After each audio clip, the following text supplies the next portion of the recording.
പണിത് ഇപ്പൊ ഞങ്ങളുടെ ഏരിയയിൽ തന്നെ ആകെ ഉള്ള ഒരു ചായക്കട. വേറെ കടകളൊക്കെ ഉണ്ട്, പക്ഷെ എങ്ങനെ പോയാലും ഏത് വഴിക്ക് പോയാലും ആൾക്കാർ ഈ കടയിൽ വന്ന് കയറത്തുള്ളൂ, ഞാൻ ഉൾപ്പെടെ. അപ്പൊ ഈ കടകൾക്ക് ഒരുപാട് പ്രത്യേകത ഉണ്ട് കേട്ടോ. അതായത് ബാക്കിയുള്ള ടൗൺ ഏരിയകളൊക്കെ വെച്ച് നോക്കുമ്പോൾ എത്രയ്ക്കെത്ര ഭേദമാണ്, ബെറ്ററാണ്, അടിപൊളിയാണ് ജനാർദ്ദനന്റെ ഈ ചായക്കട. അതിപ്പോ അറിയപ്പെടുന്നത് ജനാർദ്ദനന്റെ ചായക്കട എന്നാ. ഇവിടുത്തെ വിശേഷങ്ങൾ എന്നൊക്കെ പറയുമ്പോൾ ഒന്ന് രണ്ടല്ല, വെള്ളം കലർന്ന ചായ, പിന്നെ നല്ല വലുപ്പമുള്ള കടി, അങ്ങനെ കുറെ കാര്യങ്ങളുണ്ട് കേട്ടോ. പക്ഷെ നല്ല നീറ്റാണ്. എപ്പോഴും ഞങ്ങൾ ഒരുപാട് സമയങ്ങൾ ചെലവാക്കുന്നത് ഈ കടയിൽ നിന്നാണ്. പക്ഷെ ഇപ്പം കട ഡെവലപ്പ് ആയതോടെ ഇവിടെ ആൾക്കാർ ഇരുത്തങ്ങ് പൂർണ്ണമായും നിന്നു. അപ്പം ഈ വഴി കൂടെ പോകുന്നവർ തീർച്ചയായും ഈ കടയിൽ കയറണം. കയറി ഒരു ചായയും നല്ല വലിപ്പമുള്ള ഒരു പാൽബണ്ണും കൂടെ കഴിക്കണം. ഞാനർത്തണോ ഇല്ല അല്ല ഇത് ചേട്ടാ, ഇത് നമ്മൾ എടുത്ത് പറയേണ്ട ഒരു കാര്യമാണ്. ഇത് കണ്ട് ചിലർ ഒരുപാട് പേര് മാറണം. പിന്നെ ബാക്കിയുള്ള ജില്ലകളിൽ നിന്നും വ്യത്യസ്തപ്പെടുന്നത് ഈ ഒരു ചായയുടെ കാര്യത്തിലുമാണ്.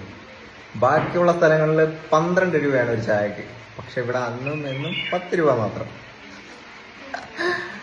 അപ്പോ ആർക്ക് വന്നാലും എപ്പോ വന്നാലും ഇവിടെ 1 രൂപ പോലും കൂട്ടി വാങ്ങിക്കത്തില്ല. 10 രൂപയ്ക്ക് ചായ കുടിച്ചിട്ട് പോവാം, 10 രൂപയ്ക്ക് കടിയും കഴിക്കാം.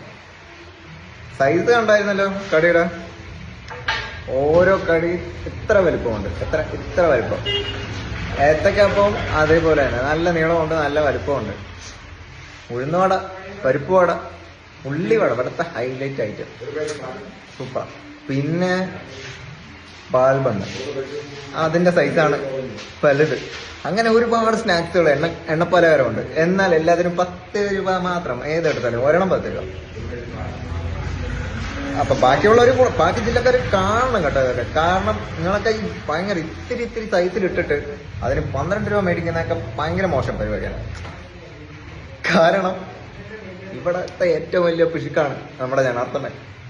അങ്ങനെ പിശുക്ക് കാണിക്കുന്ന ജനാർദ്ദനൻ പോലും 10 രൂപയ്ക്ക് ഇതിൽ ലാഭം കണ്ടെത്താൻ പറ്റുന്നുണ്ടെങ്കിൽ ബാക്കിയുള്ള ജില്ലക്കാർക്കും ബാക്കിയുള്ള കടക്കാർക്കും അതേപോലെ ലാഭം കണ്ടെത്താൻ പറ്റില്ല. അത് ഈ ചെറിയ സൈസിലിട്ടിട്ട് പിന്നെ എന്തിനാ കൂട്ടി വാങ്ങിക്കുന്നത്? ജനാർദ്ദനനെ കണ്ട് മാറണം കേട്ടോ എല്ലാവരും.